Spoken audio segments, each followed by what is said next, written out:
Voltamos com o terceiro e último bloco da nossa conversa com a jornalista Thalita França. Bom, Thalita, agora falando do seu trabalho na Vanguarda, no Link Vanguarda, né? Conta um pouquinho da sua rotina pra gente. Que horas você acorda, ou preparação pro jornal? Olha, eu acordo bem cedo, porque como eu moro em Taubaté, tem esse deslocamento da Dutra, né? Então, por exemplo, eu entro entre 6 e 7 horas da manhã, né? Eu posso chegar ali entre 6, 6 e meia, 7 horas.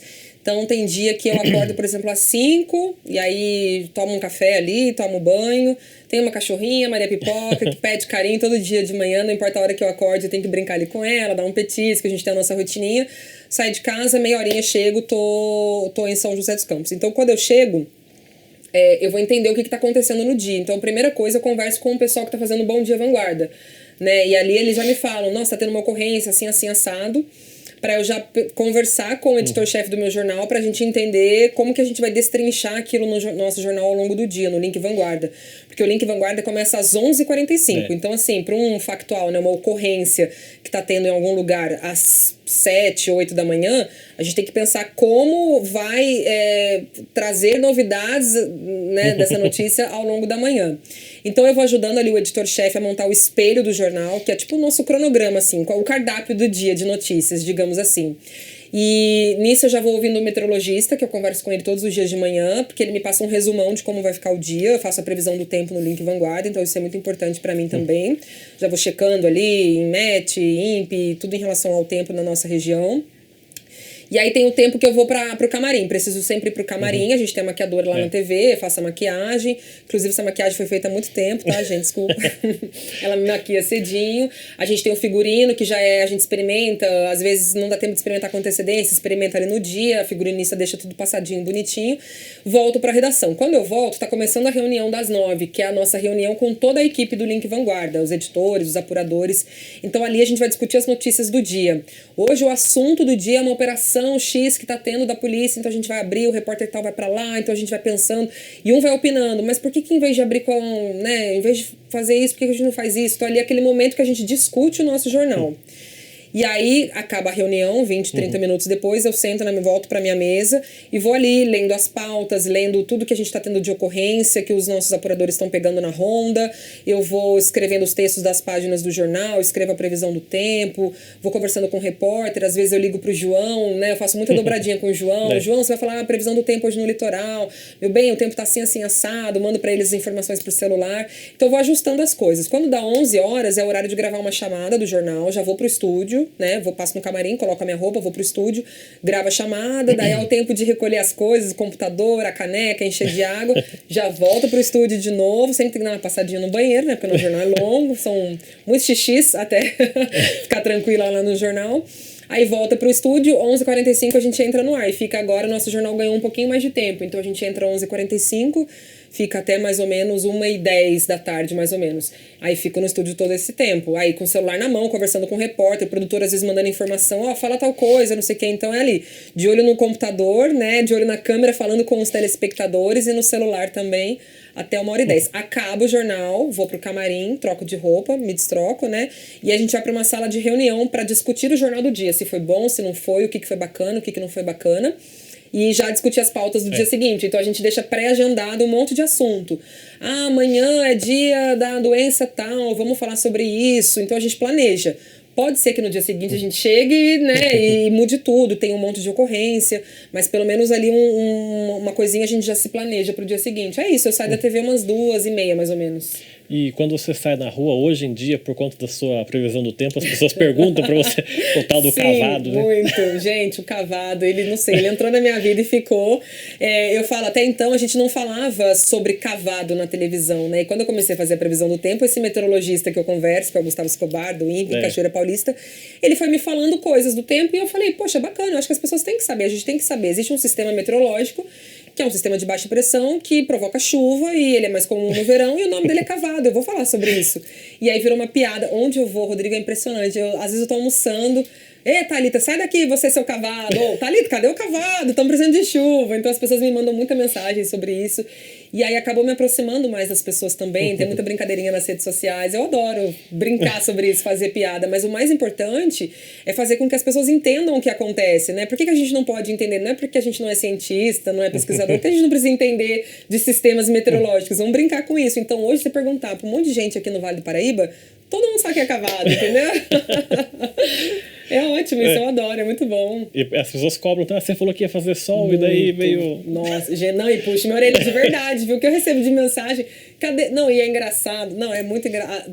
Tipo assim, hoje, né, eu vou abrir meu celular e tem uma mensagem lá assim, Thalita, dia 13 de janeiro é meu aniversário, eu vou reunir minha família numa chácara em Bom Jesus, por Deus. Como é que vai estar o tempo? Gente, eu não sei. Então eu virei assim, sabe, sei lá, minha função é falar sobre o tempo com as pessoas. Eu acho um barato isso, eu acho muito engraçado e me cobram realmente. Principalmente se tem a ver com o litoral norte. Se alguém planejando uma viagem, e aí, lógico, tem previsão de chuva, tem alerta, eu tô transmitindo o que os meteorologistas falam. Então, eu trago aqui a informação na televisão. Só que a previsão é uma previsão, não é precisão do tempo. Então, às vezes, ela não se concretiza, né? É normal, todo mundo sabe disso.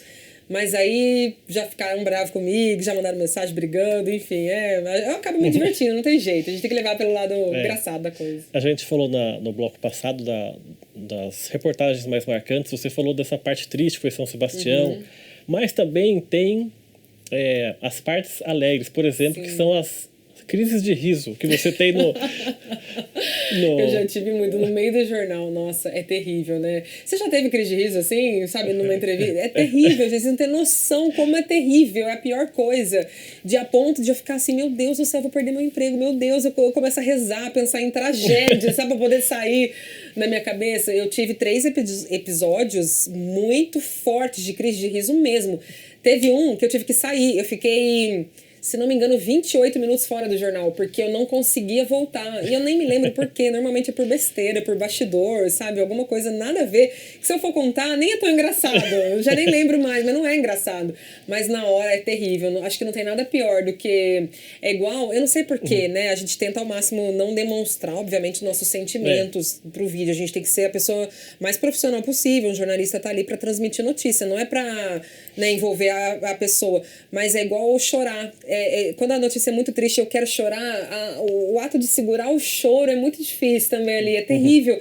Aí você fica meio constrangido, meio com vergonha, mas ao mesmo tempo você tá triste. Nossa, eu não sei o que é pior, crise de riso ou crise de choro. Nossa, é muito ruim. A gente tá quase no final da nossa conversa aqui. Para aqueles jovens, a gente falou tanto dos jovens, né, que querem fazer jornalismo, né, que conselhos você daria para essas pessoas? Primeiro de tudo, eu sempre falo, quando eu conheço um jovem que quer ser jornalista, primeiro não desistir, é muito difícil, a nossa área é muito difícil, mas se é o seu sonho, vá em frente. Vamos lá, tem várias coisas, se informe muito. Eu sinto que as pessoas querem fazer muito jornalismo para aparecer, quero gravar um vídeo, quero aparecer na televisão. Jornalismo não é isso, né? A gente tem toda a essência, tem toda a função por trás do jornalismo. Então, se alimente de informações, não seja uma pessoa alienada, seja crítica, seja aquela pessoa chata. Eu sou a pessoa chata do grupo da família. Me mandam qualquer coisa, eu falo, mas gente, quem falou? Por quê? Mas, sabe? Então, assim, seja aquela pessoa com senso crítico, não acredite em tudo, sempre questione aquilo, vá atrás da informação. E se alimente de vários tipos de informação. Mas eu não gosto de ler. Mas não existe isso. Vá ler. Se você não gosta de ler um livro, vá ler no tablet, vá ler numa revista, né? Vá ler um filme legendado, assista muitos filmes, documentários, séries. Se alimente de informação, se preocupe com os problemas ao seu redor. A gente tem que ter, além do senso crítico, a gente tem que ter esse senso de preocupação, de querer entender a comunidade ao nosso redor. Muitos de nós somos privilegiados, né? Não é porque você não anda de ônibus que você não tem que entender como é que é o transporte público da sua cidade, quanto é a passagem, qual é o itinerário, está faltando ônibus, está faltando ponto de ônibus. Então, seja essa pessoa que se preocupa com a comunidade, vá atrás da informação, da notícia sempre, não fique esperando a notícia chegar até você. E existem vários tipos de jornalismo hoje em dia, né? A gente falou aqui de televisão, de rádio, de impresso, jornalismo esportivo, tem mídias sociais hoje em dia. Então vá procurar alguma área que você se encaixe e vá fazer estágio ou trabalhe em outra área. Porque às vezes você quer uma coisa, mas descobre outra, como foi comigo, né? Eu queria um impresso, acabei me apaixonando pelo rádio e pela TV, e tô aqui na TV. Então é isso. E acima de tudo, não desistir, que eu acho que é o mais importante. Muitos acabam ali no meio do processo, né? Porque veem que é uma profissão difícil, às vezes reclama do salário, da carga horária, tem que trabalhar feriado, mas não desiste, porque o jornalismo é apaixonante. Tem uma curiosidade também que eu vi, que eu esqueci de mencionar, que quando estourou a pandemia, você não estava no Brasil, né? Não, eu estava nos Estados Unidos, eu estava justamente, gente, na Califórnia, que era o epicentro daquele momento. Eu estava lá, inclusive, quando saiu a notícia da OMS que decretou a pandemia. E muitos amigos me mandando mensagem e estava tudo bem lá. O Brasil começou a fechar as coisas mais cedo. Então, aqui no grupo do trabalho, eu vendo as pessoas falando que as escolas estavam fechando. Eu, como assim? Lá tudo normal, sabe? Acho até por isso que explodiu tanto nos Estados Unidos, porque eles demoraram de fato. Então, quando eu cheguei no Brasil, eu ainda estava em férias, mas a Globo determinou que qualquer funcionário que saísse do Brasil ficasse 14 dias de quarentena. Eu cumpri os 14 dias em casa. Depois, trabalhei um período em casa. Eles instalaram um sistema na minha casa, fiz entrada de lá, gravei matéria. E depois eu vim para São José, né? E aí acabei ficando fixo aqui em São José na pandemia. E você é uma pessoa religiosa? Ai, é difícil. A minha família toda é católica, né? Mas eu cresci no meio da religião católica, mas é uma pergunta que eu ainda não consigo responder se eu sou católica ou não. Eu gosto muito de entender as religiões, de ver a fé das pessoas, mas tem uma coisa que eu gosto muito, é da cobertura de Nossa Senhora Aparecida. Já faz anos que eu faço. Eu ia falar isso, que todo ano você tá lá, né? Já faz, acho que, sei lá, 5 ou 6 anos que eu tô lá com os ao vivos, que eu amo ao vivo. Eu gosto de estar ao vivo em algum lugar, né? Fazer reportagem é uma delícia, viajar e tal, mas eu gosto de estar pro ao vivo, pra entrar ao vivo pro jornal. Meu negócio é ao vivo.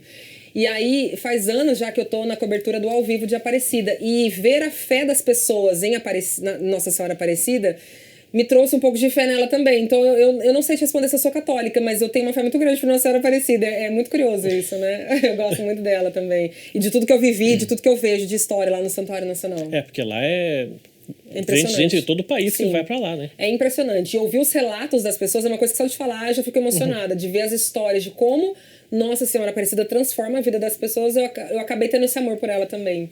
Muito legal. E pra gente encerrar, do que você sente mais saudade hoje na sua vida?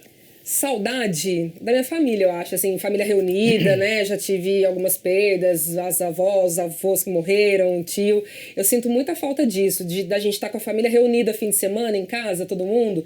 Eu acho que se eu tivesse mais tempo, assim, e tivesse oportunidade, eu iria mais para Lorena, me reunir mais com a família, mas é isso, eu acho que família é a palavra que resume saudade para mim. Tá certo, quero agradecer a sua presença aqui. Muito obrigado por ter vindo. Eu que agradeço, que é isso, Rodrigo. Obrigada e obrigada a todo mundo que está acompanhando a gente. O programa Gente em Destaque fica por aqui. A gente volta numa próxima oportunidade. Até lá.